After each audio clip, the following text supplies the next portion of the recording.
El día que murió mi tío, mi marido tomó el teléfono antes de que yo pudiera hacerlo. Llamó a la escribanía Montiel, dio su nombre con esa facilidad característica y anunció que él se encargaría de los trámites del patrimonio en nombre de la familia. Desde la cocina escuché cada palabra. Colgó con la satisfacción discreta de quien ha colocado la primera ficha en el tablero correcto. Llevaba 11 años esperando ese terreno de colonia.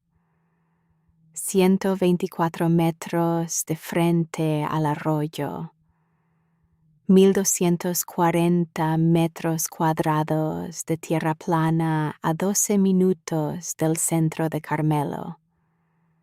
Yo lo había escuchado mencionar esa parcela en conversaciones de las que yo era supuestamente parte, en cenas donde mi silla estaba a la misma mesa, pero mis palabras llegaban tarde, cuando ya alguien había llenado el silencio. Lo que él no sabía, lo que no le había pasado por la cabeza verificar, era que tío Bernardo ya me la había dado. En 2003, a mi nombre de soltera, registrada en el registro de la propiedad inmueble, bajo el nombre Fernanda Ortiz. Yo tenía el certificado registral en un cajón con llave en mi escritorio del archivo. Llevaba 17 años procesando documentos exactamente como ese. La parcela valía $580,000. Ramón entró a esa escribanía a retirar algo que llevaba 20 años siendo mío. Hola, queridos oyentes. Soy Elena, una vez más, y me alegra mucho que hoy estés aquí conmigo. Antes de empezar, suscríbete al canal y deja tu me gusta. Y cuéntame en los comentarios desde qué ciudad me escuchas. Me encanta ver hasta dónde llegan estas historias. La gente siempre dice que el silencio es señal de debilidad, que si no hablas, no existes, que la persona que no ocupa espacio en la conversación no cuenta. Yo trabajé 17 años con documentos y aprendí algo distinto. Un registro notarial no habla, no interrumpe, no eleva la voz en la cena ni empuja su silla hacia el centro de la mesa. Existe en otro orden, uno que no depende de que nadie lo defienda ni lo explique. Existe cuando alguien lo convoca en el momento exacto en que lo despliega sobre una superficie y dice: aquí está la fecha, aquí está el nombre, aquí está la firma del escribano público. Hay personas que entienden el peso de eso, y hay personas que llevan toda su vida convencidas de que el poder se mide en quien habla más fuerte y más seguido. Esas dos categorías se reconocen enseguida cuando se sientan a la misma mesa. Una de ellas lleva un sobre crema en la mano. La otra lleva una servilleta con anotaciones que ya no sirven para nada. Yo aprendí a distinguirlas con bastante anticipación. Soy archivista al fin de cuentas. Aprender a leer lo que está en el papel y lo que falta en él es exactamente mi oficio. Y lo que falta en el papel de alguien suele hablar tan fuerte como lo que está escrito. Tengo 46 años. Vivo en Punta Carretas, en un apartamento de techo alto con parquet de roble y una vista parcial al río que en otoño se vuelve de un gris acero, muy tranquilo. He trabajado en la misma oficina de la Intendencia de Montevideo durante 17 años, en una sala estrecha entre estanterías metálicas que huelen a papel de catálogo y tinta de sello. Mi escritorio está al fondo, junto a la ventana que da al patio interior. Proceso transferencias de propiedad, declaratorias de herederos, actualizaciones del registro de la propiedad inmueble. 5 días a la semana, desde las 8:30 de la mañana. Sé exactamente qué significa una escritura pública registrada a nombre propio. Sé qué artículos del Código Civil aplican cuando un bien se transfiere por acto gratuito antes o durante el matrimonio. Sé lo que ocurre cuando alguien no verifica el origen de un título. Lo he visto en los expedientes durante años. La persona que asume sin leer, que firma sin preguntar, que presume que el nombre en el documento es el suyo porque siempre fue el que habló en la mesa donde se tomaban las decisiones. He procesado más de una declaratoria de herederos donde la sorpresa real no fue la muerte del causante, sino el nombre que aparecía en el folio.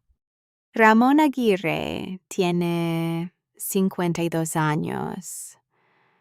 Es desarrollador inmobiliario alto de cabello plateado que lleva ligeramente largo en la nuca. Tiene la costumbre de los relojes buenos y las camisas de lino abierto al cuello que llevan esa clase de pliegue que indica que alguien las plancha con vapor antes de cada reunión. Es encantador en las cenas de trabajo, es eficiente en el descarte. Lleva las dos habilidades en paralelo y las despliega con igual facilidad según la situación lo requiera.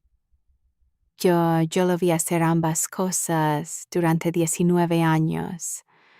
Desde el primer año de matrimonio me presentó siempre de la misma manera mi esposa que trabaja en archivos, con ese tono algo afable, algo condescendiente, que convertía 17 años de precisión documental en algo doméstico y menor, como si lo que yo hiciera fuera guardar cosas en cajas.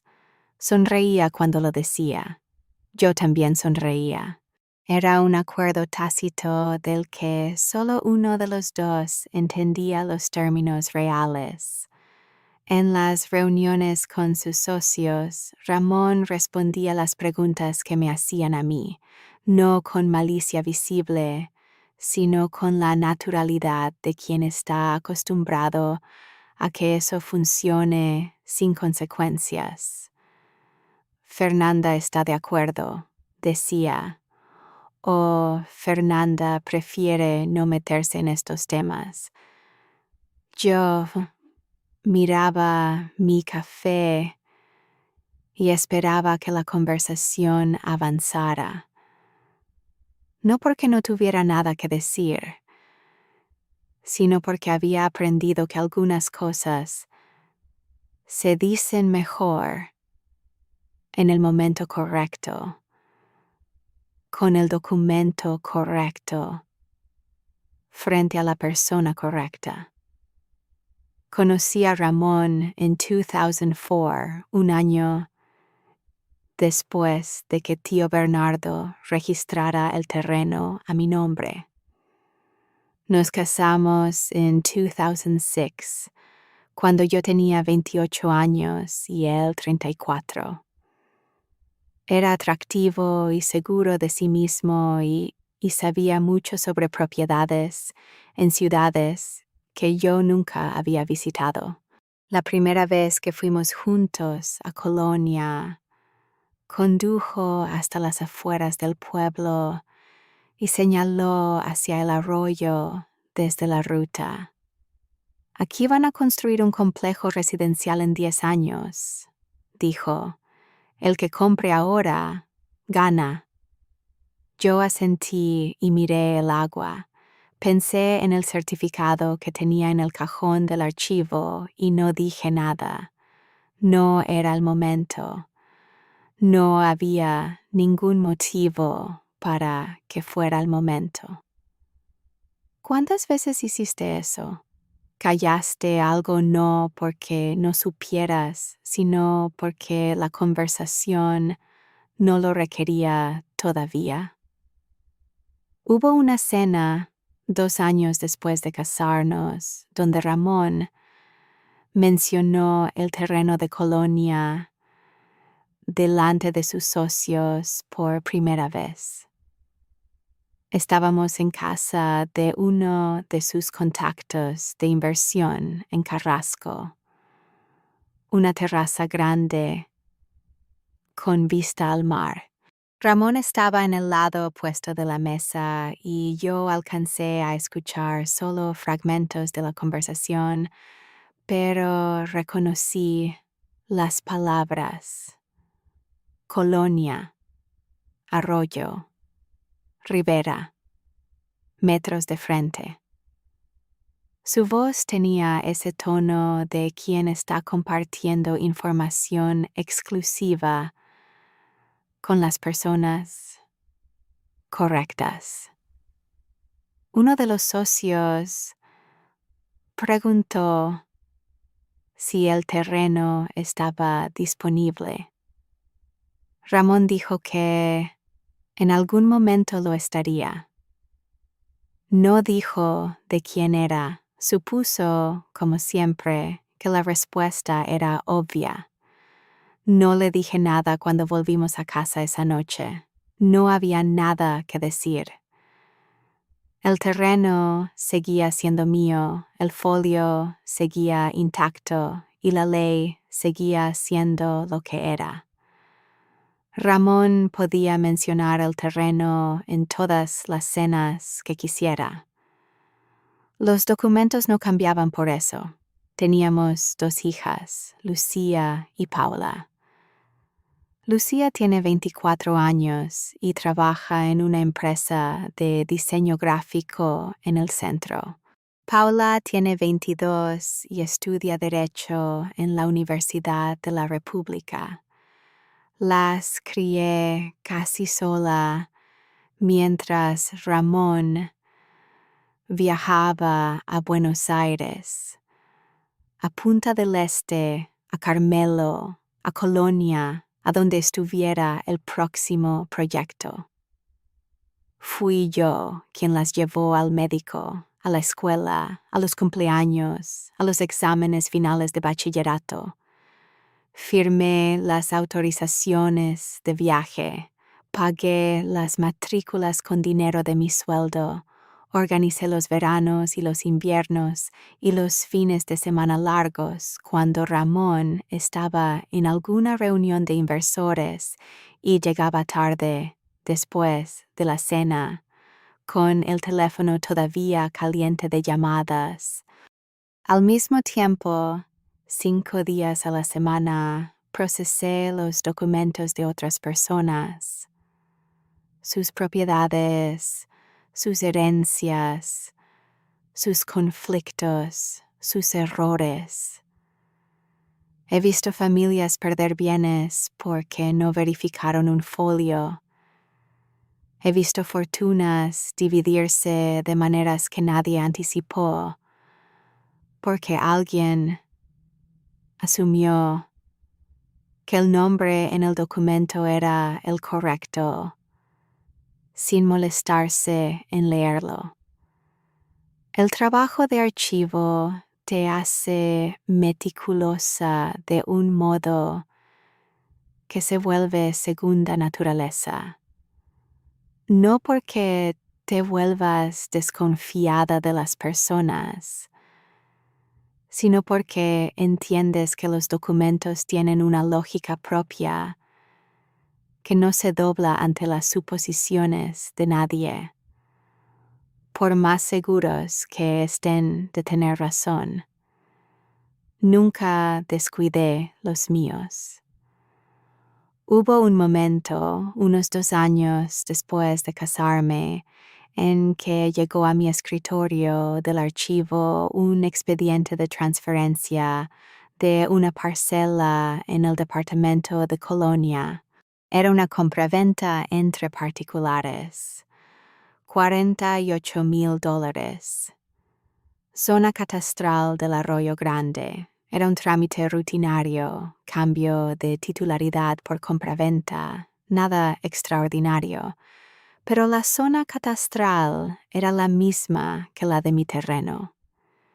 Verifiqué de manera automática, como hago siempre con las zonas que conozco bien, y corroboré que mi folio estuviera intacto. Lo estaba. Firmé el expediente de rutina, lo devolví a la bandeja de salida y volví al siguiente. Eso fue todo. Ni un pensamiento más ese día. Pero me quedó el hábito.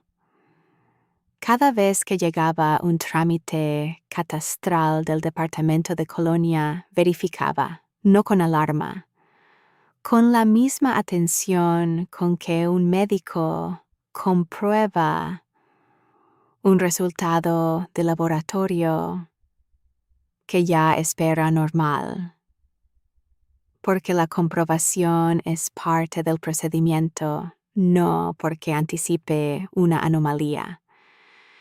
En 17 años mi folio siempre estaba intacto. Nadie había intentado nada sobre él. Nadie sabía que existía. La llave del cajón la llevé siempre en un cordón de cuero bajo la camisa, junto al cuello. No como un gesto dramático, simplemente como una cuestión de orden.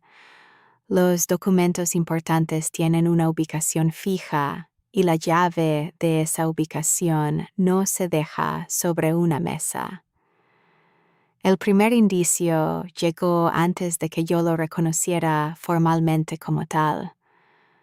Fue una llamada telefónica que no era para mí.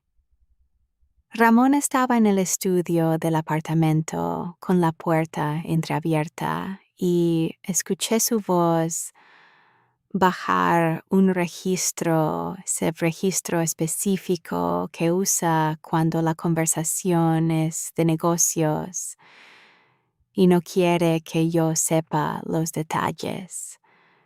Mencionó el terreno de Colonia, mencionó una cifra. No alcancé a oírla completa, pero el tono era el de alguien que ya está calculando márgenes de rentabilidad, no el de alguien que está explorando una posibilidad. Había algo definido en la manera en que decía el terreno, con artículo definido, como si el asunto ya estuviera acordado en su cabeza desde hacía tiempo. Cuando salió del estudio, le pregunté con quién hablaba. Me dijo que era un contacto de trabajo, nada relevante para mí. Lo acepté sin insistir. Pero anoté la fecha en mi cuaderno de escritorio sin comentario ninguno en la columna que uso para las cosas que no quiero olvidar.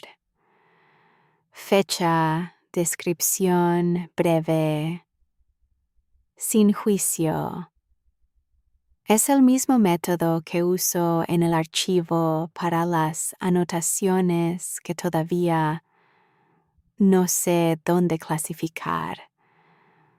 ¿Has tenido alguna vez esa sensación de que algo que ya decidiste conservar está siendo contado como de otra persona? Eso es lo que sentí esa noche, pero de manera muy tranquila, sin alarma, con la claridad fría de quien reconoce un error de clasificación antes de que se convierta en un conflicto de expediente. El segundo indicio tuvo una naturaleza completamente distinta. 3 semanas antes de la muerte de tío Bernardo, llegó un sobre a la dirección del apartamento.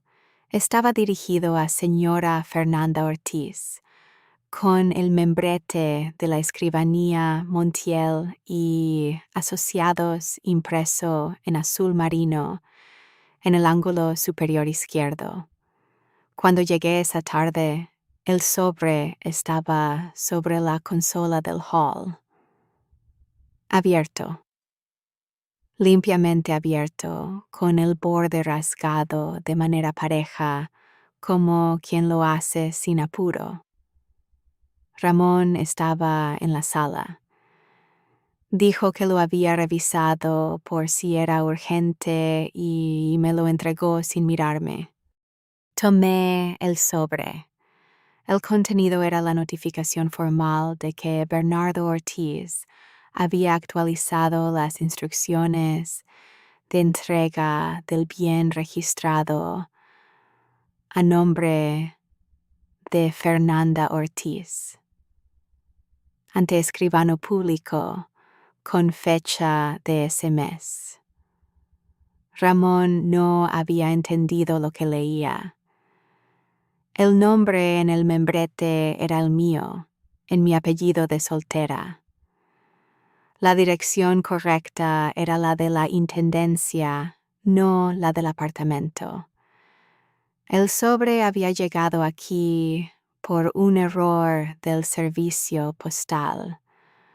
Ramón no había notado ninguna de esas dos cosas, ni el apellido incorrecto, ni la dirección que no era la suya. Porque hay cosas que uno no ve cuando lleva años sin considerar que algo pueda tener un nombre distinto al que él le puso. Me guardé el sobre esa misma noche. Lo llevé al día siguiente a mi escritorio del archivo y lo puse en el cajón con llave, junto al certificado registral que ya tenía desde 2019, junto a la copia de la escritura original que guardaba desde 2003. 3 documentos, el mismo cajón, la misma llave en el cordón bajo la camisa. Tío Bernardo murió un martes de abril al mediodía en su casa de Ciudad Vieja. Tenía 78 años. Era ingeniero civil jubilado, un hombre de pocas palabras y criterio muy preciso. Midió cada cosa antes de decidirla. No tomaba decisiones por impulso ni por afecto impulsivo, sino por una lógica de ingeniería que aplicaba a todo, incluyendo a las personas. Me llamó su vecina, la señora Acuña, que tenía el número de la intendencia porque se lo había dado yo misma hacía varios años para exactamente este tipo de situación. Fui directamente del trabajo, con el abrigo que no alcancé a dejar en el perchero de la entrada. Ramón llegó 2 horas después. En el velorio, entre los saludos y las condolencias, encontró el modo de hablar del terreno de Colonia con los sobrinos de tío Bernardo que venían de Salto. Lo hizo con cuidado, como un hombre que sabe que no es el momento exacto, pero quiere que la idea quede instalada para cuando llegue el momento. Yo lo escuché desde el otro lado de la sala, con una taza de té que ya se había enfriado en las manos. Lo que tío Bernardo significó para mí no fue nunca una cuestión de dinero o de metros cuadrados. Fue la única persona de la familia extensa que me trató siempre como alguien con criterio propio. Cuando me incorporé al archivo de la intendencia, él fue el único que preguntó en detalle en qué consistía el trabajo, qué tipo de documentos procesaba, qué aprendía de cada expediente. No lo preguntó por cortesía, lo preguntó porque genuinamente le interesaba. Era ingeniero. Entendía el valor de las cosas técnicas, de las cosas medibles, de las cosas que tienen un número de padrón y un folio real y una firma con fecha cierta. Esa misma tarde de la muerte de tío Bernardo, mientras yo todavía estaba en Ciudad Vieja esperando los trámites del médico forense, Ramón ya había llamado a la escribanía, coordinó el horario de la lectura del testamento. Se ofreció a gestionar los papeles con la facilidad de alguien que ha gestionado papeles toda su vida, sin advertir que los papeles que importaban en este caso no estaban en ninguno de los lugares donde él sabía buscar. El jueves de esa semana, en la cena, Ramón puso una servilleta de tela sobre la mesa y escribió en ella con un bolígrafo. Dibujó un rectángulo con medidas aproximadas. Escribió Arroyo Grande y debajo, entre paréntesis, acceso norte/complejo residencial. Me explicó el plan con la paciencia condescendiente de quien le explica algo a alguien que está aprendiendo por primera vez. Dijo que había hablado con Sergio, que había una proyección de desarrollo de 18 meses, que el activo podría generar un retorno bruto de entre el 25 y el 30% sobre el valor actual, es decir, entre 145,000 y $174,000 de ganancia. Dijo, va a ser nuestro mayor activo líquido del año si cerramos rápido. Usó el plural. Dijo nuestro con la soltura de quien no ha revisado a nombre de quien figura el título de propiedad. Puse mi taza de café sobre la servilleta con cuidado. No dije nada. Ramón siguió hablando. Yo escuché con la atención tranquila de alguien que ya sabe cómo termina la historia y está esperando que la narración llegue sola. Esa noche, después de que Ramón se fue a dormir, fui al estudio. Abrí el cajón con llave de mi escritorio personal, saqué el certificado registral y lo revisé una vez más bajo la lámpara. La fecha: 14 de marzo de 2003. El nombre: Fernanda Ortiz. el número de finca, el número de padrón, el folio real, el nombre del departamento, colonia. Todo en orden, exactamente como siempre había estado. Lo puse dentro del sobre crema de la escribanía Montiel, el que Ramón había abierto sin permiso en la consola del hall, y lo sellé con cinta adhesiva. Lo guardé de vuelta en el cajón. Apagué la lámpara. La semana antes de la lectura del testamento fue la más larga de ese otoño en muchos sentidos. Ramón invitó a cenar a su socio, Sergio Mena, un hombre de 47 años, con voz de locutor de radio y la costumbre de hablar en cifras redondas. Los dos discutieron el terreno durante casi una hora, como si yo no estuviera sentada a 3 metros de ellos con una copa de vino en la mano. Hablaron del tipo de desarrollo, unidades residenciales de renta media, acceso al arroyo, posible embarcadero flotante con pontones de madera. Calcularon el valor por metro cuadrado actual y proyectado, y estimaron el flujo de caja a 5 años.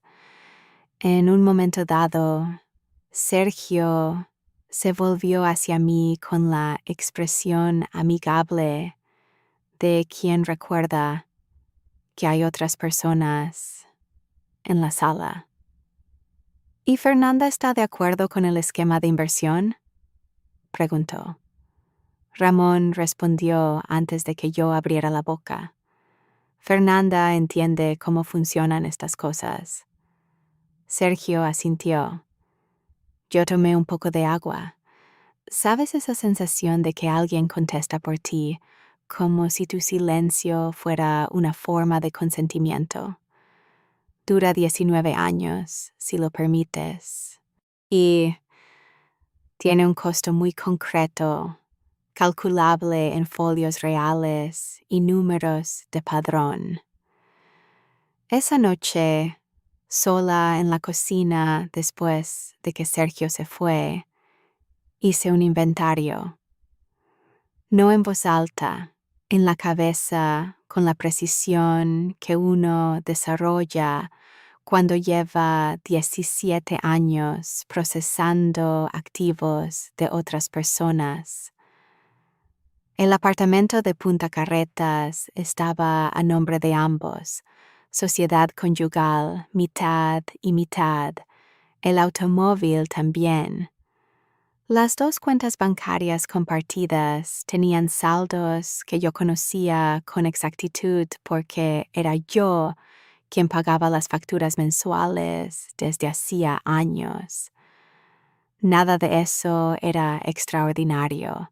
Nada de eso era lo que estaba en juego esa semana. Lo que estaba en juego era una parcela de 1,240 metros cuadrados en la ribera del Arroyo Grande, departamento de Colonia, que valía $580,000 en el mercado actual y que figuraba registrada sin ambigüedad ninguna bajo el nombre de Fernanda Ortiz. No el de Fernanda Aguirre, el de Fernanda Ortiz. El nombre que usé hasta el día en que me casé y que Ramón dejó de pronunciar a partir de esa semana. La primera llamada que hice fue a la doctora Mariana Soto. La conocí hace 4 años en una jornada de actualización profesional del registro, cuando ella dio una charla sobre bienes propios y sociedad conyugal uruguaya, que duró 40 minutos, sin una palabra de sobra y sin una imprecisión técnica. Precisión. Tiene 51 años. lleva el cabello muy corto y cerca del cuero cabelludo, y habla con la cadencia de alguien que ha leído cada cláusula de cada contrato en la sala antes de entrar. Después de esa jornada le pedí su tarjeta. La guardé en el cajón del escritorio del archivo junto a otras tarjetas de profesionales que uno espera no tener que usar nunca, pero cuya existencia es un tipo de seguro. La llamé el viernes antes de la lectura. Le expliqué la situación con brevedad.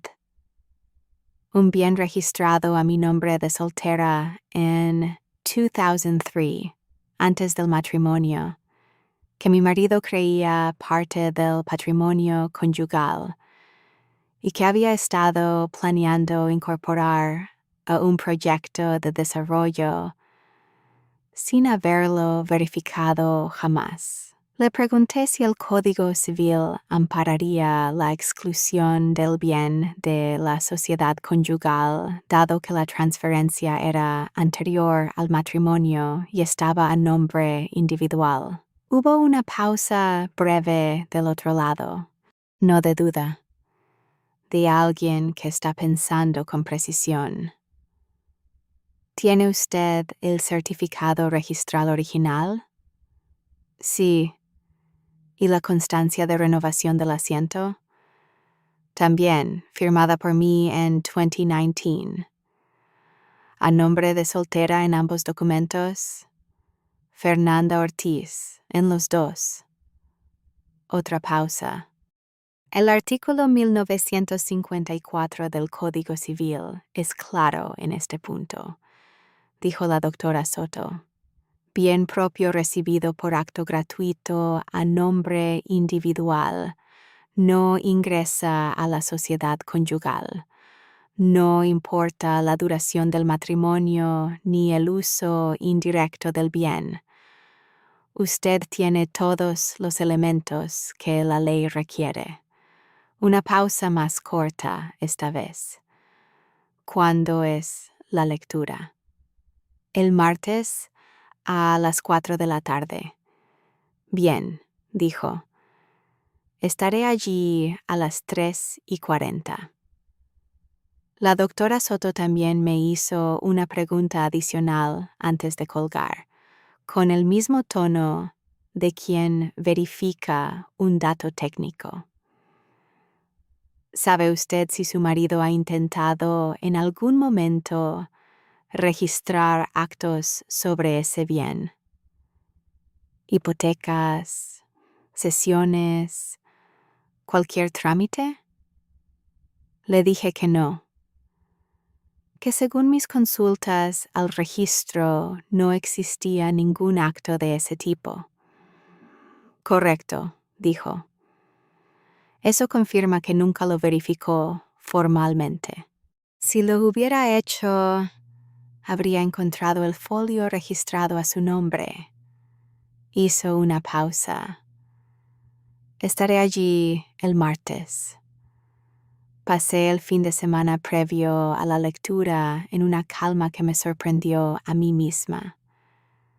El sábado fui con Paula al mercado del Prado y compramos queso fresco y aceitunas negras y un pan de campo que todavía estaba tibio cuando llegamos a casa. El domingo ordené los papeles del cajón del escritorio con metodología de archivo. Certificado registral original primero. Constancia de renovación al dorso, sobre crema encima de los dos. Tarjeta de la doctora Soto sobre el sobre. Una pila limpia, sin redundancias. Llamé a mi madre para ver cómo estaba. Preparé sopa de puerros. Vi llover desde la ventana de la cocina con una taza de té entre las manos. No pensé en la lectura del testamento con ansiedad. Los nervios suponen incertidumbre. Yo no tenía incertidumbre.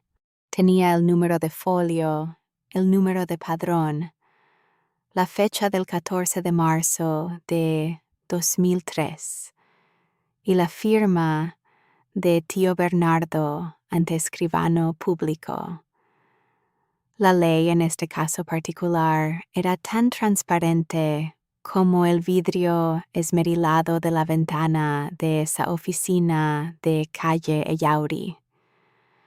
En uruguayo, el Código Civil, artículo 1954 y disposiciones concordantes sobre bienes propios, establece con toda precisión que la propiedad recibida por herencia o donación antes o durante el matrimonio, registrada a nombre individual, no ingresa a la sociedad conyugal.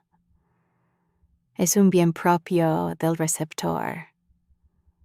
No se divide, no se negocia, no importa cuántos años haya durado el matrimonio.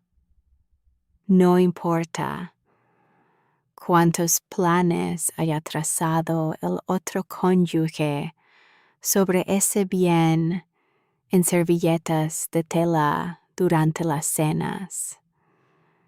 Tío Bernardo lo sabía, por eso lo había registrado en mi nombre. Antes de que yo me casara, cuando yo todavía era Fernanda Ortiz, cuando él todavía podía elegir a quién confiarle ese pedazo de tierra que su padre le había dejado en 1981. Lo registró en mi nombre porque era el acto que le daba al bien la protección que él quería que tuviera. No me lo dijo en esos términos exactos en 2003, pero escribió la carta en 2018 y la depositó en la caja de seguridad de la escribanía, para cuando hiciera falta. La doctora Soto me llamó el lunes a última hora para una verificación final. Repasamos los 3 documentos que llevaría: el certificado registral original, la constancia de renovación de 2019 y el sobre crema de la escribanía Montiel, con el membrete dirigido a Fernanda Ortiz, en la dirección de la Intendencia. Me preguntó si había alguna posibilidad de que Ramón presentara documentación que contrariara el registro. Le dije que no. Los documentos que existían eran los que existían. Todos decían lo mismo y todos lo habían dicho desde 2003. Perfecto, dijo. Mañana nos vemos allí.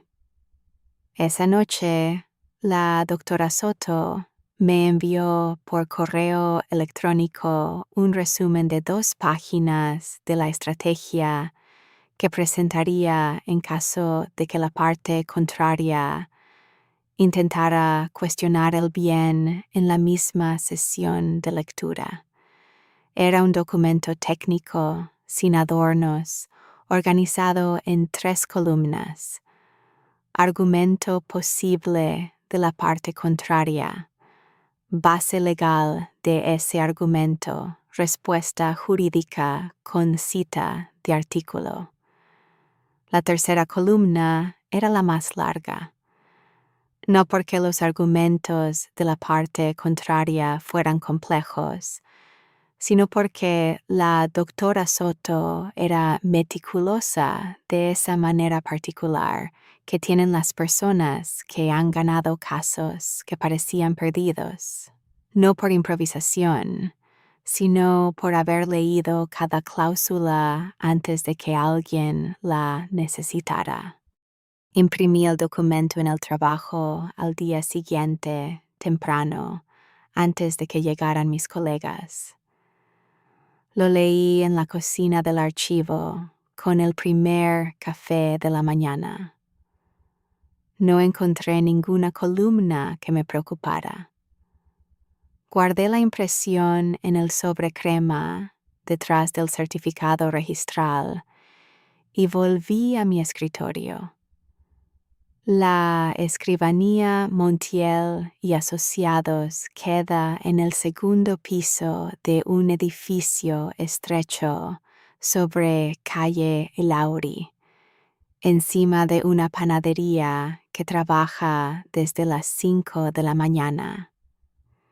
En otoño, el olor a pan recién horneado sube por la escalera hasta el rellano de manera persistente y amable. La sala de lectura tiene una mesa larga de roble con 6 sillas tapizadas en cuero oscuro, una pared entera de folios encuadernados en azul oscuro, numerados por año, y una ventana con vidrio esmerilado que ese martes de abril dejaba pasar una luz filtrada y pareja, sin sombras bruscas. El aire olía a papel viejo y a cera de piso reciente. Era exactamente el tipo de sala donde Ramón había controlado resultados durante 20 años de carrera inmobiliaria. Un escritorio de escribano, 6 sillas, una pared de folios. El espacio de la autoridad registral. Llegué a las 3:42. La doctora Soto ya estaba en la sala con su maletín apoyado en la silla de al lado y una taza de agua frente a ella. Me saludó con una inclinación de cabeza. Me senté a su izquierda. Puse el sobre crema sobre la mesa, frente a mí, centrado. Me quité el abrigo. Me puse los anteojos un momento para verificar el contenido del sobre por última vez. Certificado registral, constancia de renovación, todo en orden. Y luego los dejé colgando de la cadena. Ramón llegó a las 4:10 con Sergio a su lado. Los vi llegar desde donde estaba sentada. Vi cómo Ramón evaluó la sala en un segundo. La mesa, los presentes, la posición de cada silla. Sus ojos pasaron por mí sin detenerse. Luego volvieron. Vio a la doctora Soto. Algo cruzó su expresión, algo calculador y rápido. Y luego su cara volvió a esa compostura de quien llega a una reunión que ya considera ganada. Se sentó a la izquierda del escribano, Sergio a su lado. Un hombre que entró un momento después a quien no reconocí de ningún encuentro anterior, se sentó al otro lado de Ramón. No lo presentaron como abogado, lo presentaron como asistente técnico. Tomé nota de ese término en mi cuaderno con la fecha y la hora al margen. El escribano, un hombre de unos 60 años, con lentes sin montura y voz de cronista radial, abrió el expediente principal del patrimonio de Bernardo Ortiz y comenzó a leer el inventario de bienes con la cadencia metódica de quien ha hecho esto cientos de veces sin alterar el ritmo. Una cuenta bancaria en el Banco República con saldo de 23,200 pesos. Un automóvil Chevrolet Corsa año 2009, valorado en estimación de mercado. El contenido del apartamento de Ciudad Vieja, estimado globalmente en 280,000 pesos. Una participación minoritaria del 4% en una cooperativa de vivienda del departamento de Salto. Ramón acomodó su silla ligeramente mientras el escribano leía. El gesto de quien se dispone a recibir algo que ya considera suyo. El escribano llegó al ítem 4. Parcela catastral. Departamento Colonia. Leyó el número de padrón con claridad, sin inflexión. 1,240 metros cuadrados. Frente al Arroyo Grande. Transferida mediante escritura pública el 14 de marzo de 2003.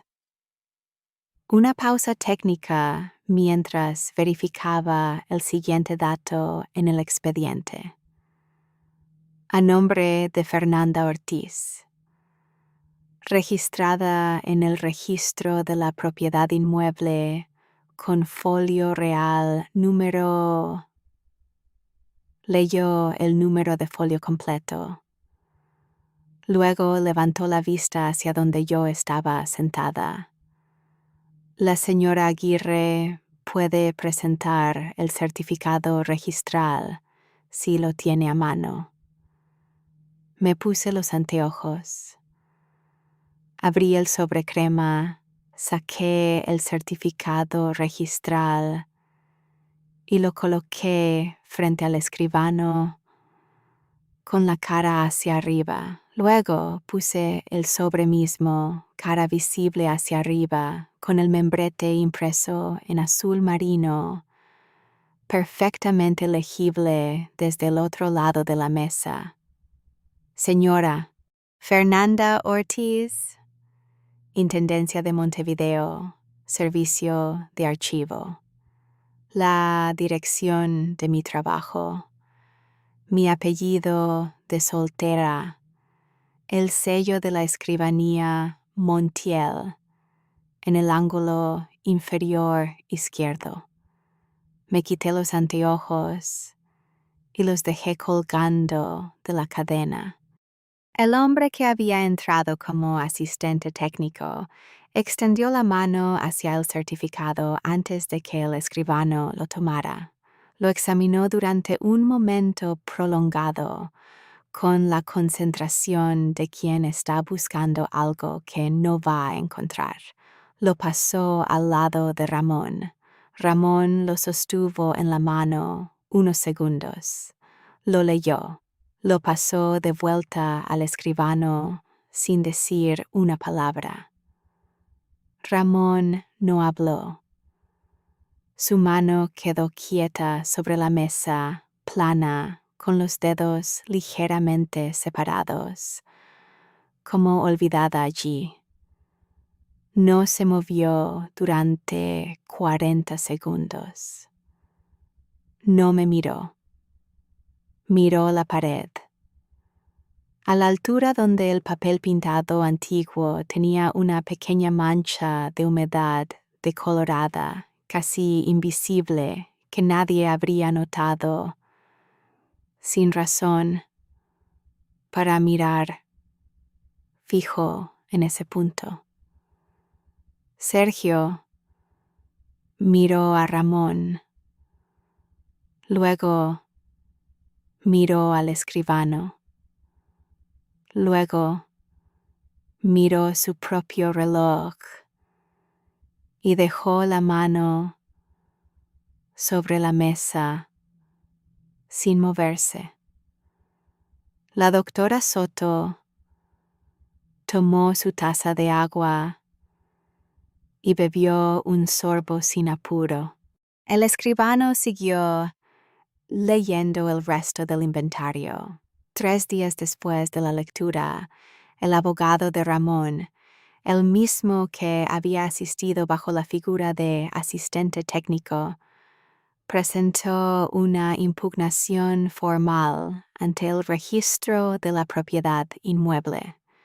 El argumento central era que la parcela debía considerarse bien ganancial de la sociedad conyugal Aguirre, basándose en que Fernanda Aguirre había vivido en beneficio indirecto del bien durante la vigencia del matrimonio y que existía una presunción de uso conyugal implícito. Era un argumento técnicamente débil desde la primera línea. El bien estaba registrado en nombre individual antes del matrimonio. No había habido ningún acto de incorporación a la sociedad conyugal. La renovación del asiento registral en 2019 había sido firmada exclusivamente por la titular. La doctora Soto respondió en 7 días hábiles con 3 documentos. El primero fue el certificado registral original de 2003, número de folio real, nombre Fernanda Ortiz, fecha 14 de marzo, firma del escribano público que certificó la transferencia, sello del registro con fecha de inscripción.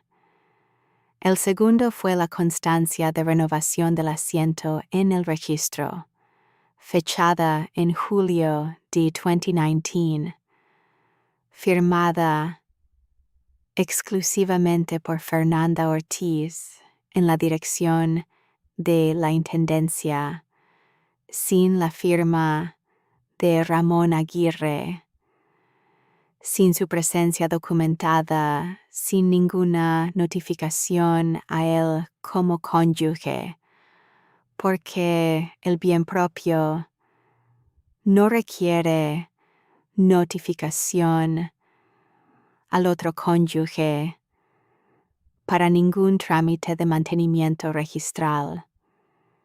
El tercer documento era la carta de tío Bernardo, manuscrita, fechada el 11 de noviembre de 2018, depositada en la caja de seguridad de la Escribanía Montiel esa misma semana por tío Bernardo, quien había pedido al escribano que la conservara como instrucción accesoria al expediente del bien, disponible para presentación en caso de impugnación posterior. La carta estaba escrita con la letra de ingeniero de tío Bernardo, cuadrada, regular, con los números claramente formados y sin adornos superfluos, Explicaba que la transferencia de 2003 había sido un acto deliberado de confianza personal, no de generosidad impulsiva, que él había elegido a Fernanda Ortiz porque era la única persona de la familia que entendía el valor real de un instrumento registrado, que la parcela nunca debía ingresar a ningún régimen conyugal bajo ninguna circunstancia, y que esa instrucción quedaba depositada ante escribano para el caso de que alguien intentara cuestionar esa voluntad después de su muerte. Terminaba con una oración que no requería comentario adicional. Ella sabe cuidar lo que le pertenece. La doctora Soto adjuntó también, como prueba de origen de la comunicación registral, el sobrecrema de la escribanía con el membrete dirigido exclusivamente a Fernanda Ortiz, en la dirección de la intendencia, demostrando que la comunicación había sido cursada siempre a la titular registral y nunca al cónyuge. La impugnación fue desestimada en 15 días.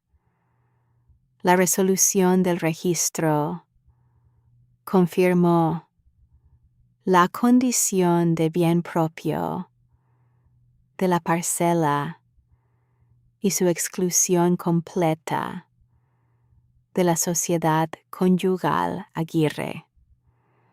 El abogado de Ramón no presentó un segundo recurso. No volvió a llamar a la doctora Soto. Hubo, sin embargo, un intento intermedio que la doctora Soto me contó por teléfono con el mismo tono neutro que usaba para todo. El abogado de Ramón había llamado a la escribanía Montiel directamente, 3 días después de que la impugnación quedara firme, para solicitar acceso a los documentos originales depositados en la caja de seguridad. La escribanía le informó que el acceso a esos documentos correspondía exclusivamente a la titular del expediente accesorio, es decir, a Fernanda Ortiz, y que cualquier solicitud de acceso por terceros requería autorización expresa de la titular o una orden judicial. No se presentó ninguna orden judicial. La llamada no se repitió. Su tío lo anticipó todo, me dijo la doctora Soto cuando me informó del episodio. Depósito en caja de seguridad, instrucción accesoria, nombre completo de la titular. Cada paso estaba sellado. No le respondí nada durante un momento. Luego le dije que sí, que tío Bernardo entendía muy bien cómo funcionan los documentos. $580,000 a mi nombre exclusivamente. Durante esas 3 semanas en que el proceso legal avanzaba, el apartamento de Punta Carretas quedó en una especie de suspensión extraña. Ramón llegaba tarde y salía temprano, Comíamos en horarios distintos por primera vez en muchos años. No hubo gritos, no hubo reproches en voz alta ni conversaciones largas en la sala. Lo que había era algo más parecido al silencio de dos personas que ya saben cómo termina la historia y ninguna quiere ser la primera en decirlo en voz alta. Yo iba al trabajo todos los días, procesaba mis expedientes, tomaba el café del mediodía en la pequeña cocina del fondo del archivo con la ventana que da al patio interior, escuchando la lluvia fina de ese otoño. Y a veces, en ese silencio de las 11:30 con la taza entre las manos, pensaba en el día de 2003 en que tío Bernardo me llamó a su oficina de Ciudad Vieja, pero también pensaba en mucho antes, en las tardes de domingo cuando era niña y mi madre me llevaba a visitarlo a ese mismo apartamento de Ciudad Vieja. Y él siempre tenía planos sobre la mesa, planos de estructuras que estaba calculando para proyectos de la intendencia, planos de parcelas que estaba tasando para familiares, planos de cosas que nadie más en la familia entendía, pero que él me explicaba con paciencia de maestro, señalando con un lápiz de grafito las cotas de nivel, los límites catastrales, las servidumbres de paso. Esto es lo que tiene valor real, me decía, no lo que ves con los ojos, lo que dice el papel. Yo tenía 8, 9, 10 años. No entendía del todo lo que decía, pero lo escuchaba. Cuando empecé en el archivo de la intendencia, lo llamé para contarle. Fue la primera llamada que hice esa noche. No a mi madre, no a mis amigas, a él. Ya era hora, me dijo. Ahora vas a entender para qué sirven los folios. Y tenía razón, como casi siempre. Lo primero que me enseñó el trabajo en el archivo fue que los documentos no mienten. Pueden estar incompletos, pueden estar mal redactados, pueden estar enterrados en una pila de expedientes sin clasificar. Pero lo que dicen, lo dicen con exactitud cuando alguien sabe leerlos. Yo tenía 29 años cuando fui a su oficina por el terreno de Colonia. Llevaba apenas unos meses en el archivo de la intendencia. Llegué a su oficina un martes a las 6 de la tarde, después del trabajo, todavía con el abrigo puesto porque el otoño de ese año había llegado temprano. Él estaba detrás de su escritorio de madera oscura con un plano del terreno de Colonia extendido frente a él. Un plano en papel vegetal con anotaciones a mano en tinta azul. Medidas consignadas en cada lado, un norte marcado con flecha y un mate que ya se había enfriado. Me dijo que quería registrar el terreno a mi nombre, que era la tierra que su padre le había dejado en 1981, que había sido tierra agrícola hasta mediados de los 90 y que desde entonces estaba inactiva pero bien conservada a 12 minutos del centro de Carmelo y con frente limpio al arroyo.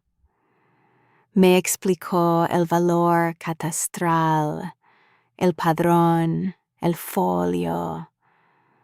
Habló durante exactamente el tiempo necesario para que yo entendiera cada dato. Porque yo, le pregunté, me miró por encima del plano con esa paciencia que tenía cuando consideraba que la respuesta ya estaba implícita en la pregunta. Porque tú sabes lo que vale un papel firmado, dijo. Los demás lo venderían en un año. Tú lo vas a cuidar. Firmamos ante escribano público ese mismo mes. Yo fui como quien hace un trámite más entre los trámites de la semana. No lo celebré. No hablé de ello en casa. Lo archivé porque era un documento y los documentos se archivan. Guardé el certificado original en el cajón con llave de mi escritorio del archivo desde el primer día. La mañana en que la doctora Soto me llamó para confirmar que la impugnación había sido desestimada, yo estaba sentada en mi escritorio con 3 expedientes abiertos frente a mí. Eran las 10:20 de la mañana.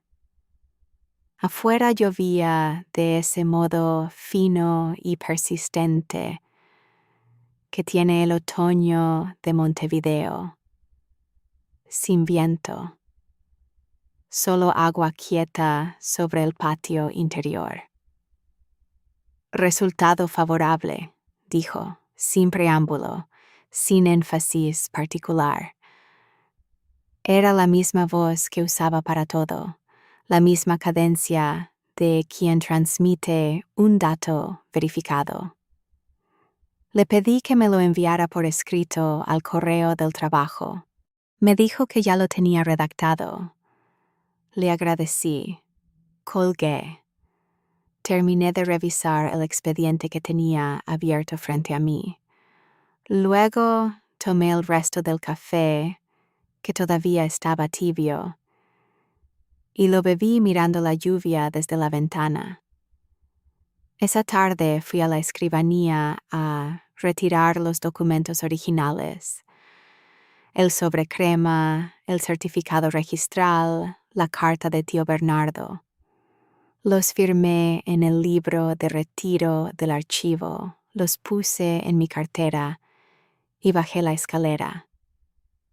El olor a pan de la panadería del piso de abajo llenaba el rellano exactamente igual que el martes de la lectura. Ramón estaba en el hall de entrada. No sé cómo supo el horario exacto. Quizás llamó a la escribanía. Quizás lo dedujo. Estaba con las manos en los bolsillos del abrigo oscuro y la expresión de alguien que ha estado ensayando una frase durante varios días y por fin tiene la oportunidad de decirla. Me miró cuando salí al hall. Fernanda, dijo, deberíamos hablar de esto como familia. Me puse los anteojos. Revisé que los documentos estuvieran completos dentro del sobre. Los guardé. Me quité los anteojos y los dejé colgando de la cadena. Lo miré. Ya hablamos, le dije. En la escribanía. El martes. Salí a la calle. El aire olía a pan y a asfalto mojado. Ramón se quedó en el hall. No me siguió. 4 meses después, la parcela del Arroyo Grande está en proceso de desarrollo independiente. Contraté a una empresa de gestión de activos que me presentó la doctora Soto, una firma pequeña, especializada en patrimonio rural de mediana escala, con oficinas en Ciudad Vieja a 2 cuadras de donde vivía tío Bernardo. Hicieron un estudio de suelo, un relevamiento topográfico, una propuesta de subdivisión en 2 lotes para uso residencial de baja densidad con acceso directo al arroyo y un sendero de madera sobre el margen del agua. La proyección de rendimiento a 10 años supera el $1,000,000, según el informe que me entregaron en octubre. El tipo de desarrollo que Ramón había dibujado en la servilleta de tela aquella noche de cena. Pero sin Ramón. Sigo viviendo en el mismo apartamento de Punta Carretas. El parquet de roble tiene los mismos nudos que siempre tuvo y cruje en el mismo lugar cerca de la cocina, junto al umbral de la sala. La vista al río en este otoño es del mismo gris acero tranquilo que siempre fue. Pero la sensación del espacio cambió de un modo que no tiene un nombre preciso, como cuando sueltas algo que llevabas cargando tanto tiempo que ya no recordabas el peso exacto. Y lo primero que sientes no es alivio, sino el asombro de haber cargado tanto tiempo eso. Ramón había citado la parcela de Colonia como activo central en 3 propuestas de desarrollo distintas en los últimos 2 años. Las 3 están ahora suspendidas. Sergio Mena no ha vuelto a llamarlo desde la lectura del testamento. No me alegra y tampoco me entristece.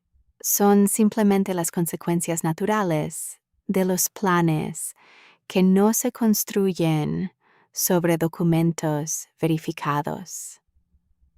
Mis hijas, Lucía y Paula, estuvieron presentes en la sala de la escribanía ese martes, sentadas al fondo sin intervenir como yo les había pedido que hicieran.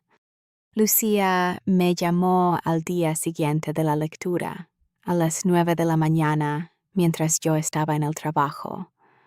Su voz tenía esa mezcla de asombro y prudencia que tienen los hijos cuando descubren que sus padres son personas más complejas de lo que imaginaban.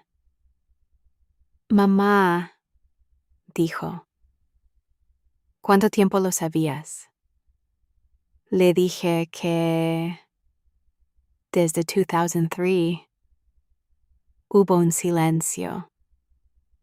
¿Y nunca dijiste nada? Le dije que no había nada que decir hasta que hubiera algo que demostrar. Otro silencio. Luego me dijo, te admiro mucho. No supe qué responder durante un momento. Luego le dije que viniese a cenar el jueves, que prepararía la sopa de puerros que le gusta. Lucía vino el jueves, Paula también. Cenamos las 3 en la cocina del apartamento, en la mesa pequeña junto a la ventana que da al patio. No hablamos del terreno ni de Ramón durante la cena. Hablamos del trabajo de Lucía, de un examen de Paula, de una película que las 2 habían visto sin decirme.